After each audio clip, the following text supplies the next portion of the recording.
Не бывает страсти из тишины. Ее рождает внезапный взгляд, когда слова превращаются в сны, а пальцы шепчут, не зная преград. Она идет, как огонь по телу, сжигая прошлое, страх и лед. И каждый вдох становится целым миром, где пульс не умрет.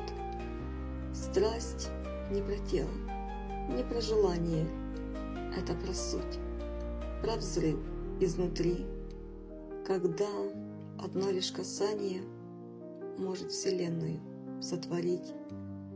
И если вдруг вспыхнет пламя, не гаси, это жизнь, не страх. Страсть — это Бог, что руками рисует огонь в твоих глазах.